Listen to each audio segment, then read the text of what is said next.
I never planned to confront Elaine Carter that night, but when she stepped in front of me at the parking structure and said, "You don't deserve that child in your family," something inside me tightened. She spoke like a person announcing a verdict. And the worst part was how calm she looked, as if everything she'd taken from us was rightfully hers. If you've lived through anything like this, tell me your story in the comments. The crowds at South Station moved with their usual rhythm, and I waited near track 7, checking the board without thinking. A pair of worn shoes caught my attention first. Then I saw the woman wearing them. Emily moved toward me as if each step cost her something she didn't have left. She stopped an arm's length away. Her tote hung loose. The strap twisted, her fingers trembling as she tried to straighten it. The way she kept her hand curled against her side told me enough. "How long have you been out here?" She swallowed, voice thin. "They took everything. The car, my paycheck, my card, all of it." A pulse hit the back of my neck, steady and cold. "Daniel and his mother." Emily nodded, eyes darting toward the floor. "Daniel said I was spending too much. She said I needed guidance. Then they held my things to teach me responsibility.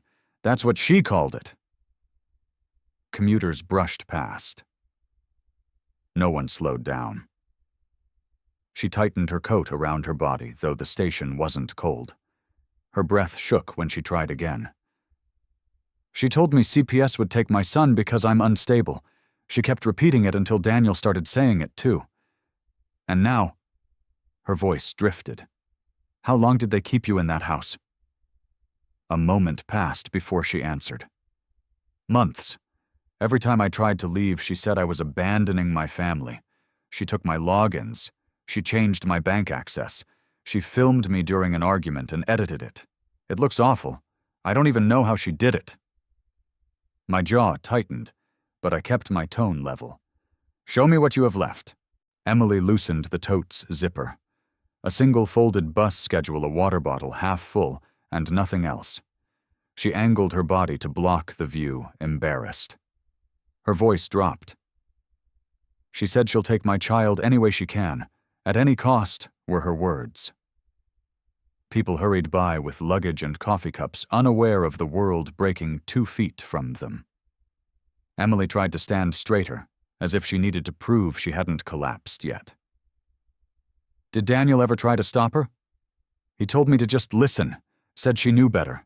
When I pushed back, she threatened him too. She controls his accounts like she controls mine." A silence settled between us. Not calm, just heavy. Emily rubbed her wrist, a nervous habit she picked up as a kid.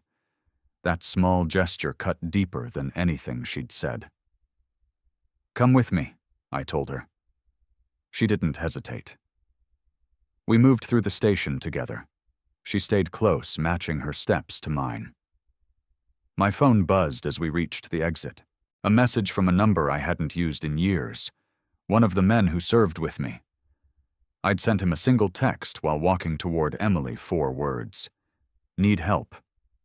"Call back," he replied. "Anytime." "Tell me where." I led Emily toward the street, keeping one hand near her shoulder in case she faltered. The late afternoon crowd poured around us. She held her tote like it might slip away if she loosened her grip. Emily settled onto the futon in my friend's spare unit, pulling the thin blanket to her chest like she needed something to anchor herself. She looked exhausted, but a raw alertness kept her from resting. I stepped into the hall to give her space. My phone vibrated the moment the door closed. The message came from Daniel. She ran off. "CPS will need to know. I'm filing the report. No greeting, no question. Just a warning dressed up as concern." Another buzz followed. "Your interference won't help her. She needs stability." The wording was dangerous. CPS cases live on narratives, not facts. If Elaine pushed this version long enough, she could plant it before anyone had a chance to challenge it. A brief calculation ran through my mind: timelines, risk factors available, witnesses, repeat patterns. Elaine wouldn't wait. She'd move quickly, reshaping events to favor her. We needed the truth documented before her story hardened. My thumb hovered over my contacts, then tapped a number I used sparingly. Marisol answered on the third ring, her voice steady, almost firm. "Michael, you good?" "Not really. I need to talk. It's about my daughter." She exhaled the sound layered with fatigue. "I just wrapped a counseling session. I'm heading out now. Where are you?" Dorchester would work. 30 minutes, she said. Then the line ended. Emily stayed curled on the futon when I checked again. "Get some rest," I told her. "I'll be back soon." She nodded without lifting her head. The bar Marisol chose wasn't crowded.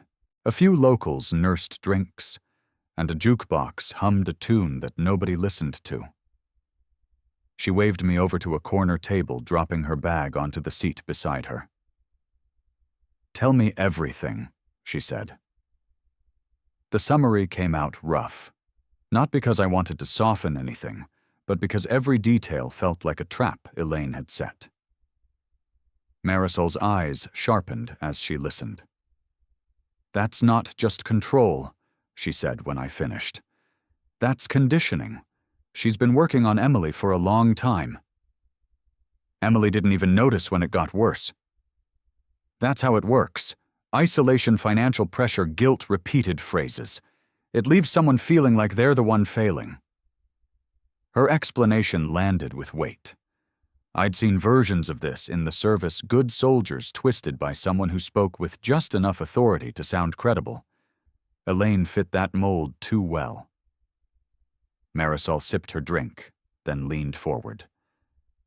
"You can't attack this head on. You need proof. Real proof. Screenshots, bank logs, recordings. Otherwise, Elaine will spin the narrative first, and once she sticks a label on Emily, it'll follow her. She already threatened CPS. Of course she did. People like her use agencies as weapons.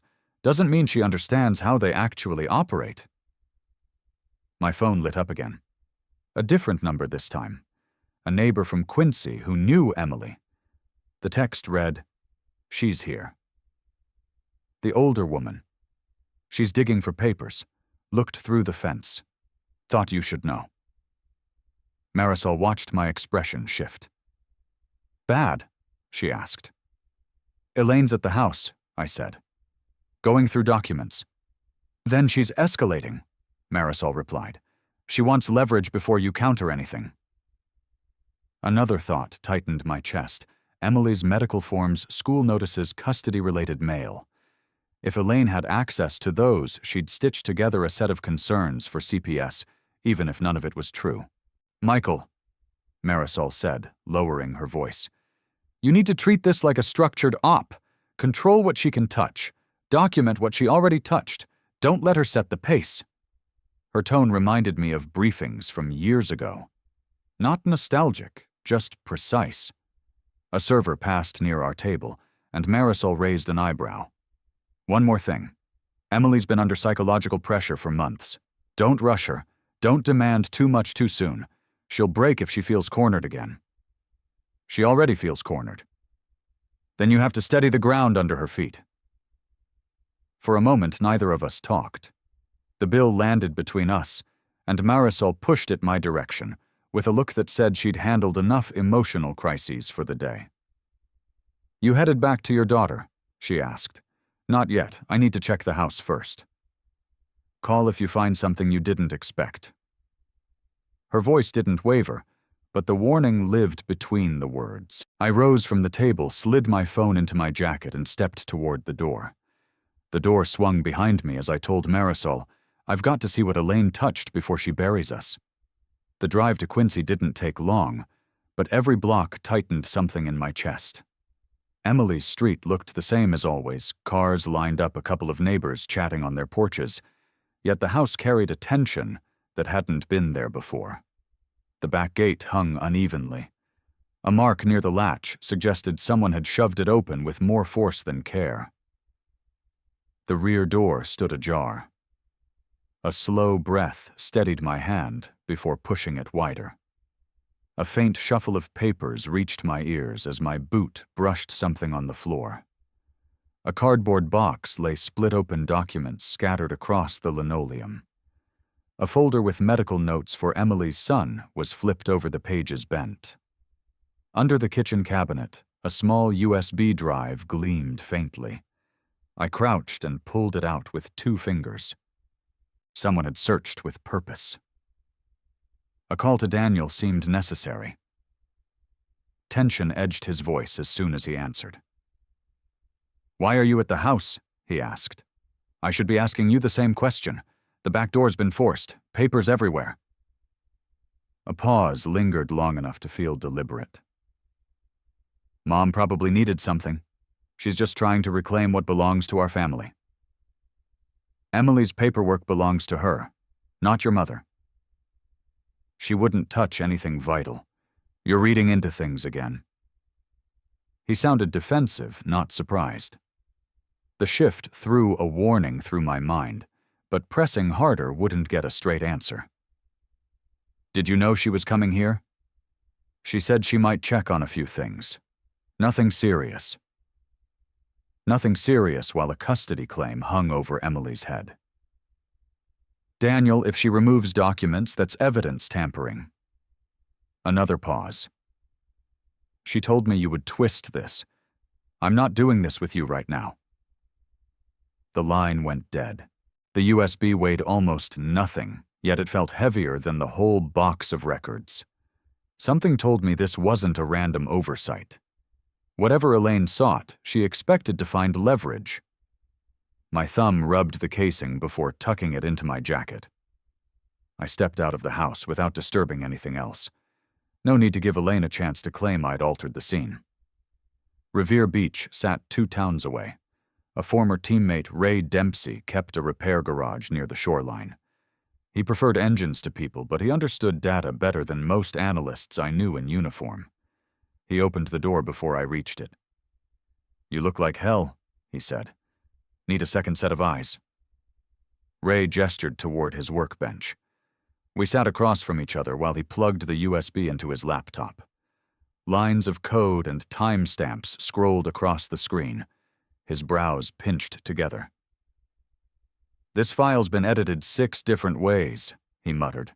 "Give me a minute." The video opened. Emily stood in her living room rocking her son. Her hair was unkempt, and she looked worn, nothing unusual for any parent with a toddler. Then the footage jumped. One moment she held the child. The next, she set him down and walked away as he cried. The cut wasn't clean. The transitions were clipped, jittering slightly. Ray leaned closer. "This is manufactured. Look here." He rewound and isolated an audio clip. A man's voice barked, "You're neglecting him." The tone was sharp, but the background didn't match the room. "That's Daniel's voice," I said. "Yeah, but the pitch is off. Someone stretched it, and he isn't present in the actual footage. Classic splice job." Ray cropped the waveforms and placed them side by side. They cut his line from another argument. Probably another day.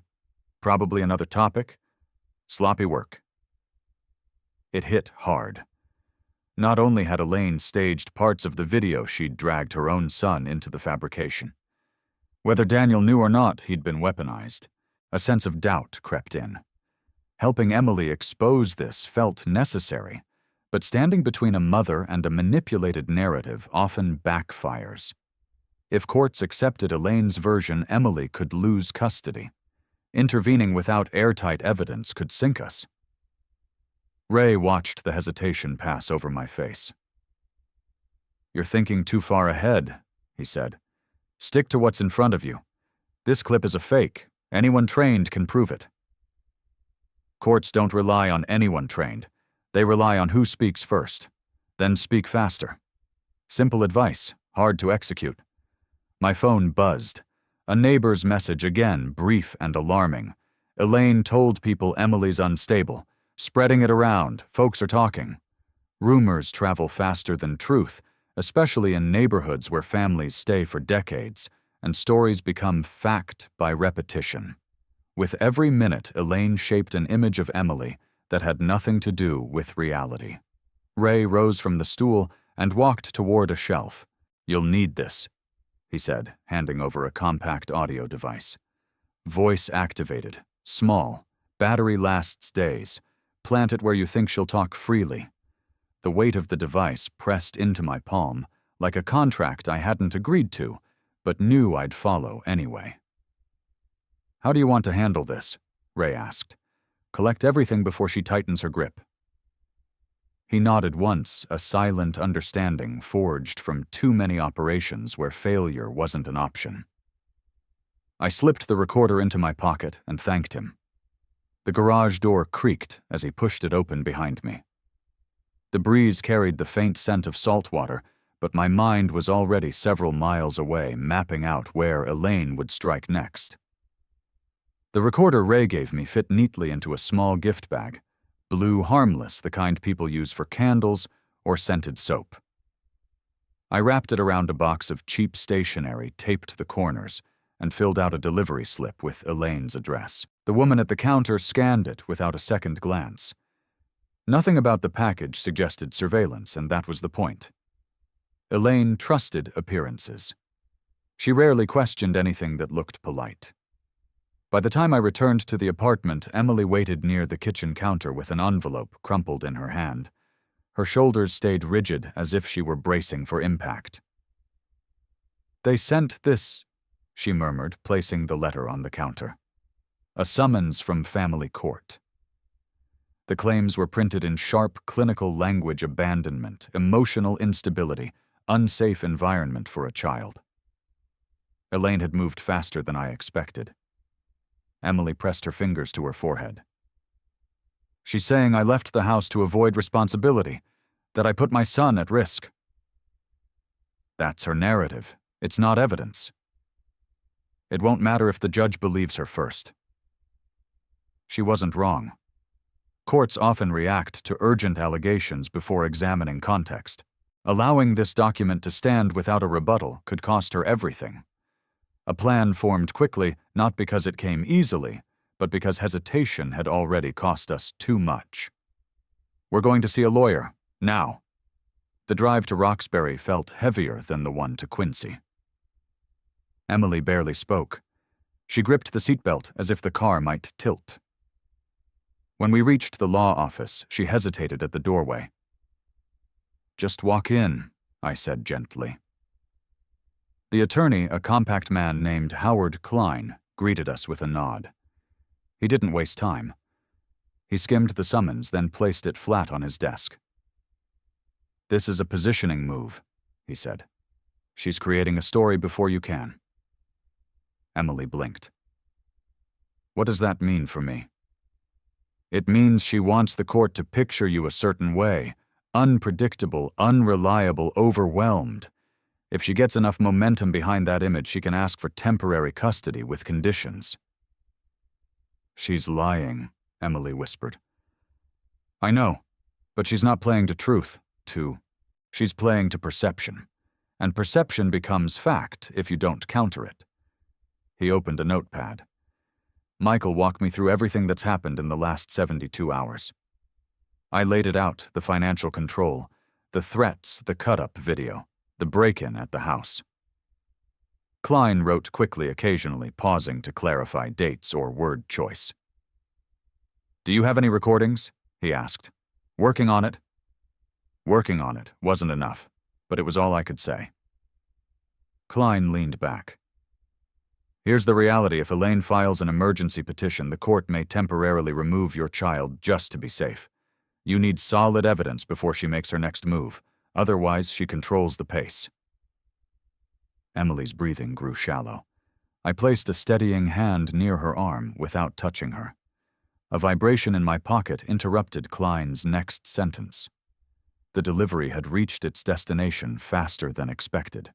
A new audio file appeared on the encrypted app Ray installed years ago. I stepped out into the hallway to listen. Elaine's voice played first, sharp, rehearsed, calculated. "She's weak, Daniel. If we push CPS at the right moment, she'll fold. Then she'll sign whatever we need her to sign. Daniel spoke after a beat, his tone strained. I don't know if this is the right way, Mom. You want your son safe, don't you?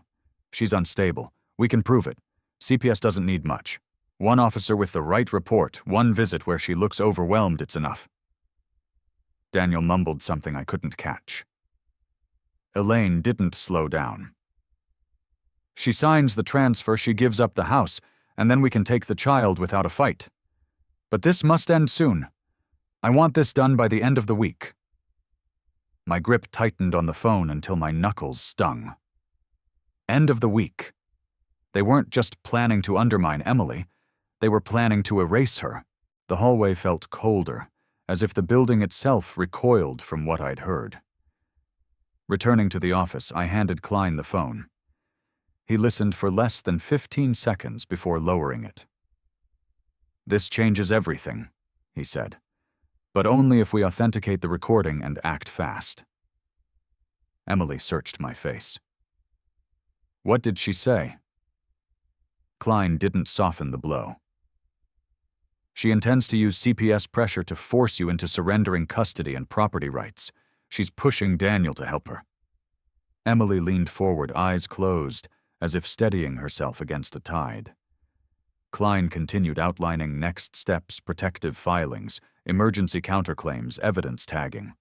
But my attention drifted to the recording again. The tone Elaine used when she said done by the end of the week stayed lodged behind my ribs. She believed she'd already won. People like her rarely planned this far, unless they were confident. I thanked Klein, stepped out of the office with Emily, and walked toward the car. She held her elbows tight against her body, processing the blow in silence. My phone buzzed again. The same audio file sent a second time, now tagged automatically by Ray's software with a precise timestamp. Elaine's words repeated through the small speaker. Finish this in the next few days. I don't want any more delays. Emily hadn't heard it yet. I lifted the phone and listened once more as we moved down the steps, each sentence carving a deeper cut into the week ahead. Marisol unlocked a small conference room at the community center, flipping the light switch with a weary motion. She'd come straight from another meeting. Her badge still hung around her neck. I handed her the phone without a word. She placed it on the table, pressed play, and leaned back as Elaine's voice filled the room. The recording ran its full length. Marisol didn't interrupt. When it ended, she folded her arms. That's coercion, she said plainly. Legal, emotional, financial. She's building a forced choice scenario. Your daughter signs or she loses her child.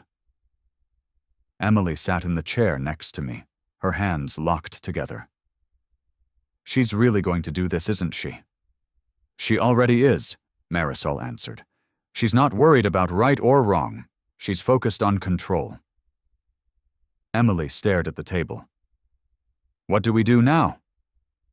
We don't let her run the timeline, Marisol replied. You need to counter before she escalates. A buzz from Emily's phone interrupted her. She froze for half a second before lifting it. A text from Daniel appeared on the screen. He wants to meet, Emily whispered. He says he wants to talk. Says it could help. Absolutely not, I said. Emily shook her head.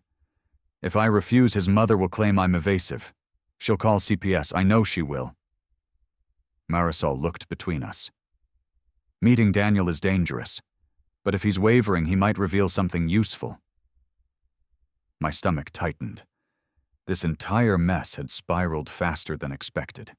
When does he want to meet? Tonight, Emily said, at the parking lot near the shopping center. Marisol let out a low breath. Stay in public. Keep distance. Don't let him isolate you. And Michael, stay close enough to intervene. The conversation drained her. She stood to grab water from the counter. Emily wiped her face with her sleeve. I hate that I'm scared of my own husband. Marisol drank, set the bottle down, and said, Fear doesn't mean weakness. Fear means you've been paying attention. We left the center soon after. The sun had dipped, leaving long shadows across the parking lanes.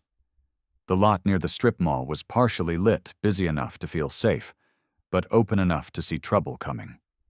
Daniel's car arrived 10 minutes later. He stepped out slowly, hands shoved deep in his pockets.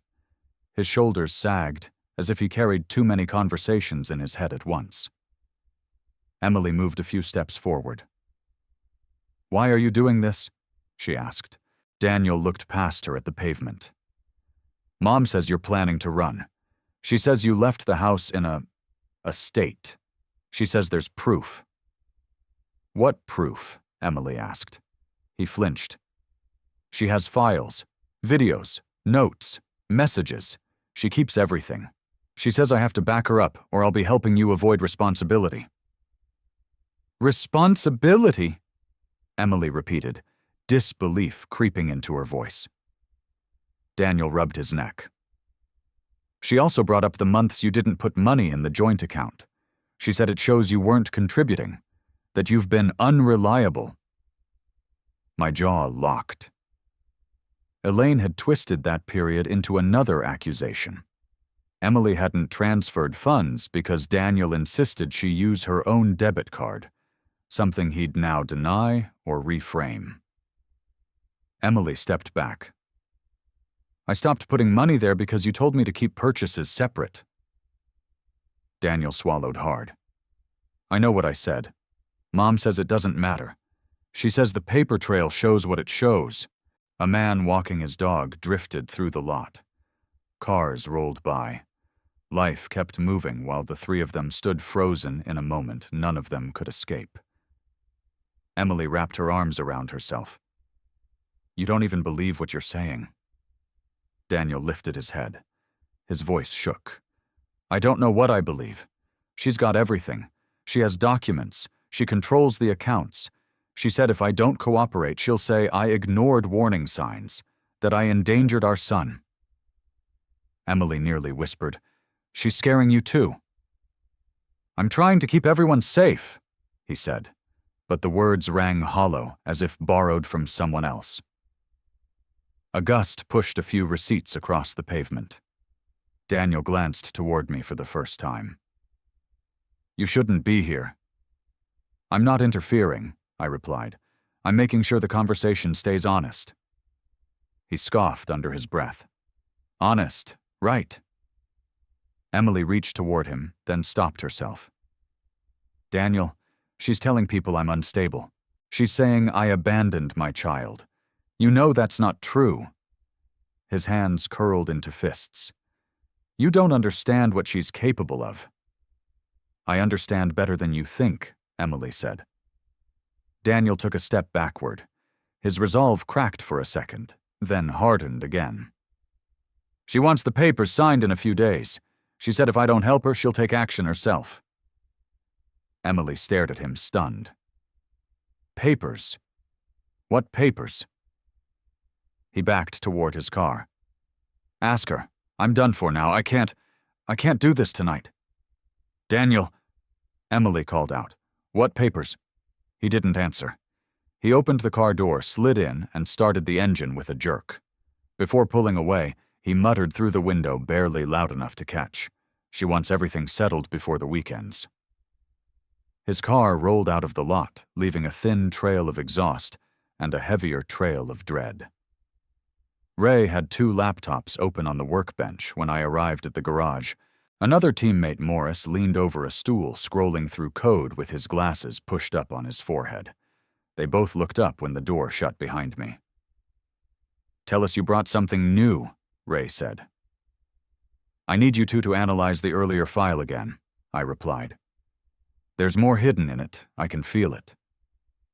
Ray dragged the video into a different program.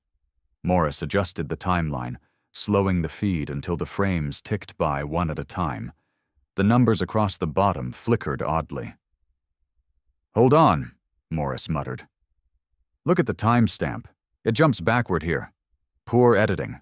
Whoever spliced this didn't correct the embedded metadata." "That's enough to challenge authenticity?" I asked. "Enough to raise questions," Ray said. "Enough to get a forensic analyst curious." Morris zoomed into the waveform.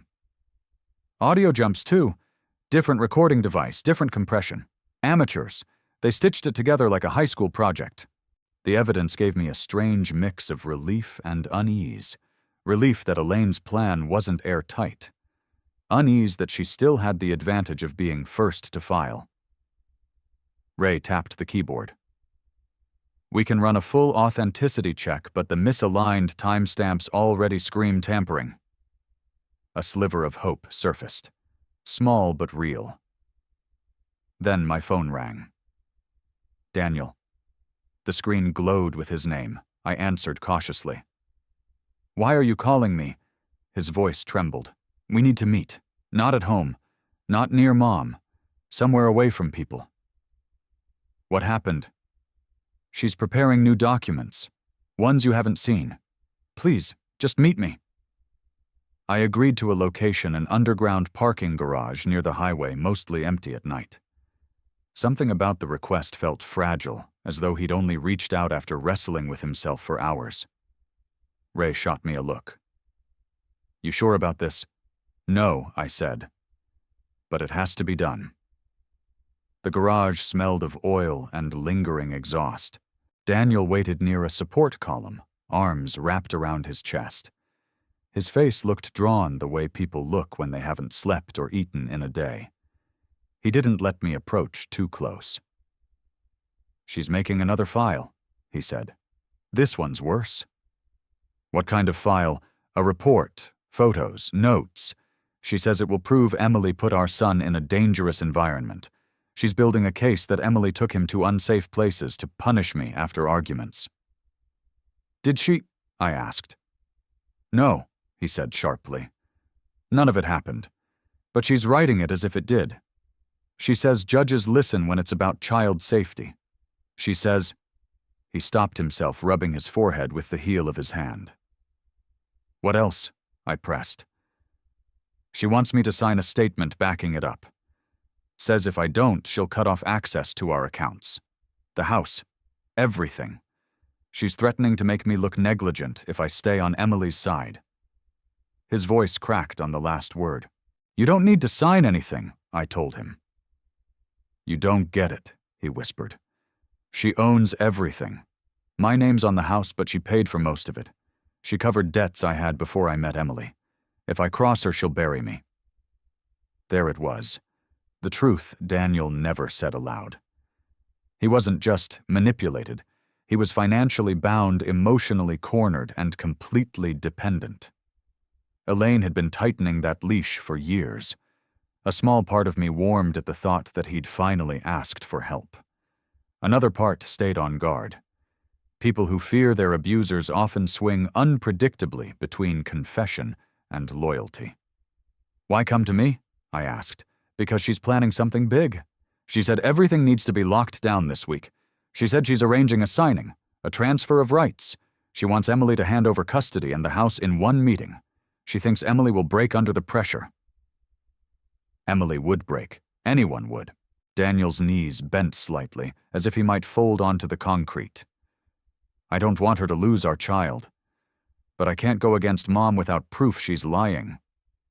You heard the recordings, I reminded him. He shook his head. If you use those, she'll know I talked. She'll cut me off. I'll have nothing. I'm stuck. A wave of frustration rolled through me. Daniel wasn't the villain, but he wasn't an ally either. He existed somewhere in the middle, frightened, conflicted, capable of helping or harming, depending on who pushed harder.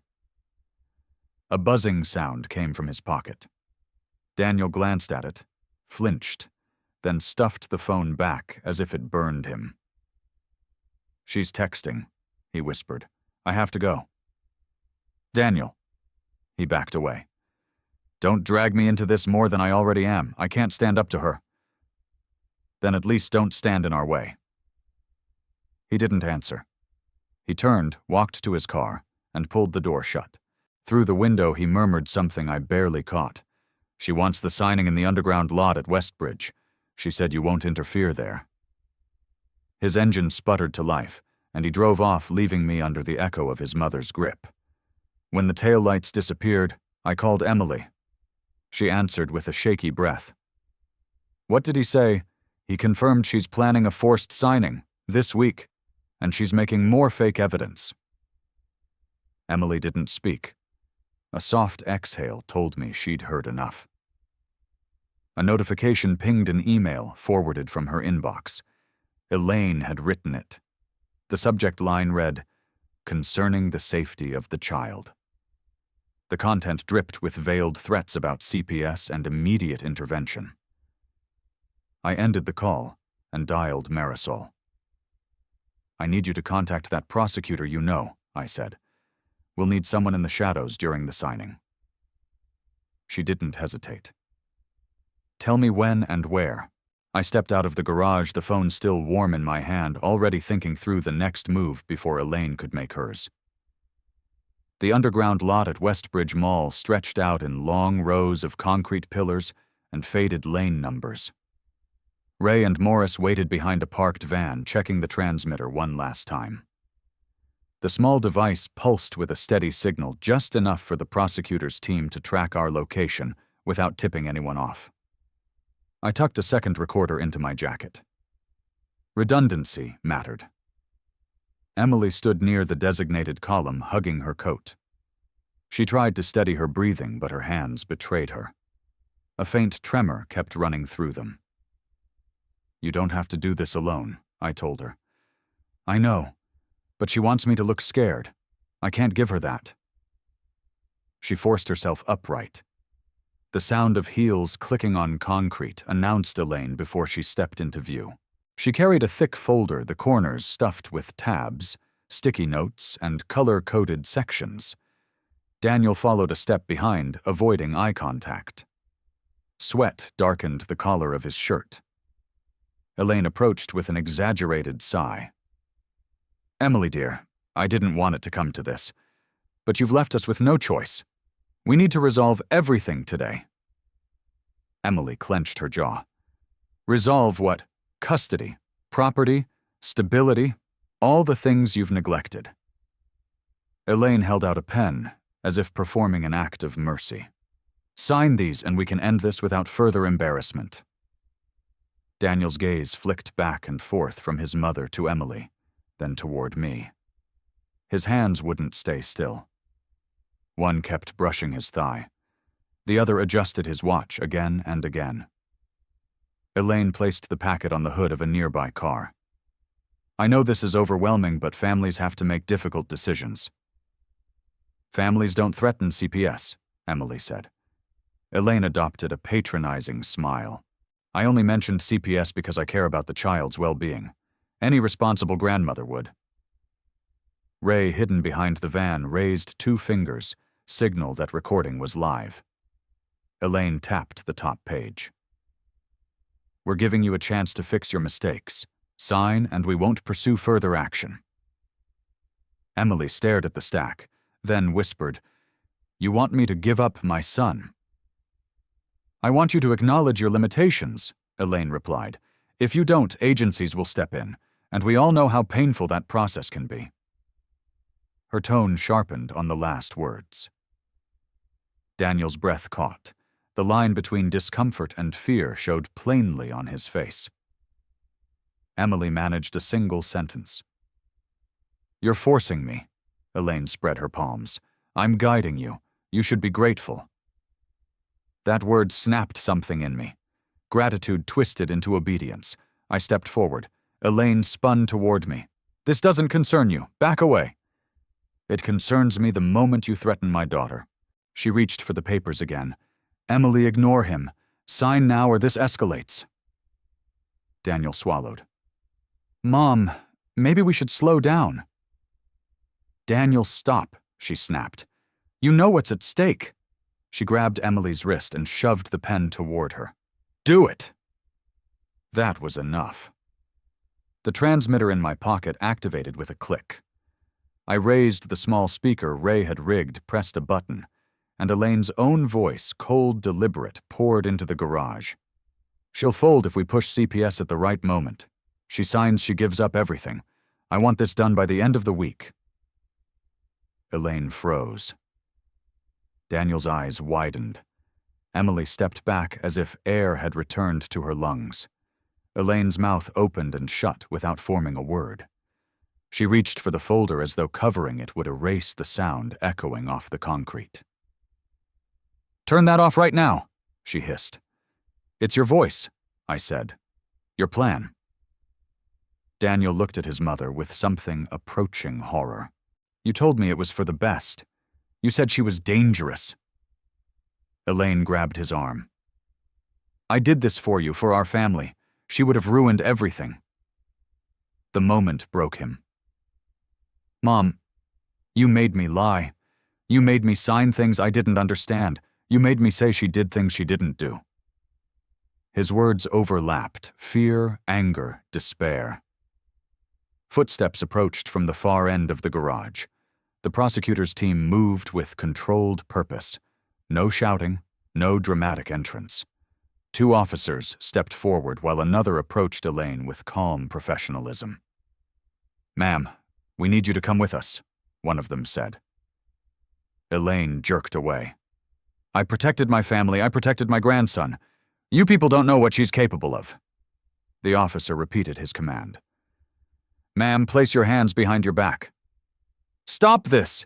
she screamed. "I'm the only one holding this family together." Daniel covered his face with his hands. Emily stood motionless. Another attempt to resist ended with the cuffs locking around Elaine's wrists. She twisted toward Daniel. "I did all of this for you." But Daniel couldn't meet her eyes. The officers guided her toward the ramp. Her voice bounced through the garage, shrill and desperate. "I'm the victim here, I'm the one who cared!" Her shouts faded as they led her away. I stayed behind for a moment, chest-tight pulse steadying. Emily's breathing evened out. Daniel leaned against a pillar, drained. Ray nodded from the far side of the van, signaling that everything had been captured, every word, every admission, every attempt at manipulation. The prosecutor walked over. "We'll take it from here. You did exactly what you needed to." I didn't answer. My attention had shifted to Emily. She was staring at the abandoned pen, the scattered papers, and the truth finally exposed without her having to scream for anyone to hear it. The family court in Cambridge ran on a rhythm of long lines, short tempers, and clerks who had seen every kind of crisis. Howard Klein walked beside me, adjusting his tie as we stepped through the scanner. Emily followed close her son with a sitter at home, her nerves stretched thin but holding. Daniel arrived separately escorted by an advocate assigned to him once he agreed to cooperate. Elaine entered last wrists free, but guarded by 2 officers. Her expression stayed rigid, the arrogance drained from her features. The charges against her fabricating evidence, intimidation, obstruction hovered around the room like a smell no one mentioned, but everyone recognized. We took our seats. The judge reviewed the case with steady precision. Klein presented the recordings, the metadata analysis, and the timeline that exposed the staged allegations. Ray's report sat neatly packaged in one folder. Morris's technical breakdown supported it. The judge did not rush. Every detail mattered. When Daniel was called, he kept his voice low. "My mother pressured me," he said. "She told me to repeat things that didn't happen. She said Emily was unstable, but she created that story. I followed her because I didn't know how to stop her." Emily didn't look at him. She stared at the desk, jaw tight. The judge made careful notes. Elaine's turn came. Her attorney attempted a half-formed argument about concern for her grandchild. Elaine added emotional pleas about family loyalty, but none of it found purchase.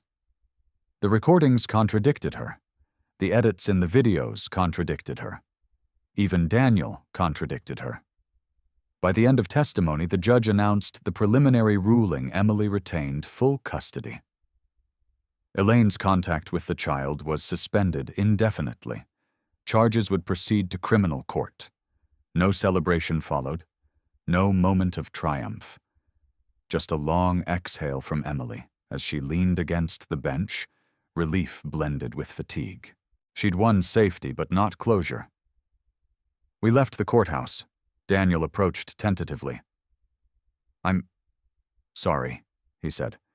"She controlled so much, I should have seen it." Emily studied him carefully. "Therapy starts next week, right?" He nodded.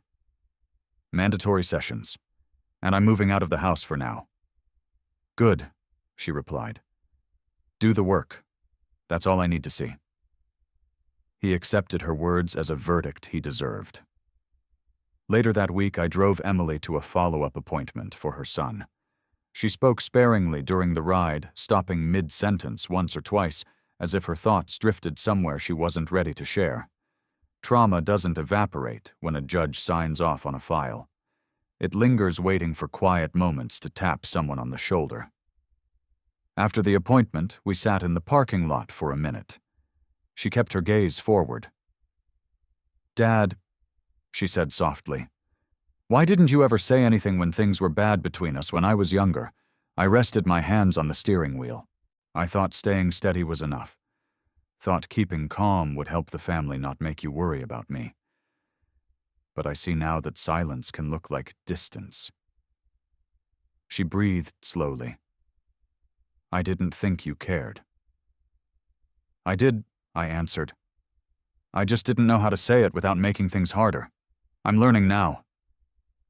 She nodded, eyes shining, not from tears, but from clarity. "Thank you for showing up this time. I won't disappear again." She didn't ask for more. She didn't have to. A week passed, then 2. Elaine's case made its way through the criminal docket. Her community learned the truth. Neighbors who once admired her organization skills began sharing stories about her temper, her tendency to manipulate the way she demanded gratitude. People often reveal who they really are, only after they lose control. Emily focused on rebuilding routines with her son. Some nights she called me just to talk. Other nights she didn't call at all, choosing instead to stand on her own feet. That was a kind of healing, too. Daniel moved into a small rental. Therapy stripped away some of the fog he'd lived under, though trust would not return quickly.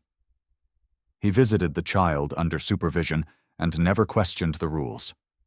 As for me, the cybersecurity office welcomed me back without much fuss. My desk looked the same. My projects waited. But I left earlier these days. Not to escape work, but to join Marisol at the Veterans Center. She'd hand me a stack of intake forms or point me toward someone who needed guidance. Helping others gave shape to the hours I used to spend trying not to feel anything. "Purpose doesn't always arrive with fanfare," she told me once. "Sometimes it's just the next person who needs a little steadiness." Life didn't snap into perfection. Bills still arrived. Traffic still crawled across the pike. Emily still flinched at unexpected phone calls. Daniel still apologized more often than necessary. All of us carried scars we hadn't chosen. But we moved forward anyway. One long shift at the center ended with Marisol locking the front door while I stacked the last batch of folders. She waved goodnight and headed to her car. I shut off the lights, turned the key in the deadbolt, and stepped into the late Boston afternoon. The world carried on around me, cars rolling past, people hurrying from work to home, someone laughing down the block. Nothing paused for our story, and somehow that felt right. I took a slow breath, adjusted my jacket, and started walking toward the train.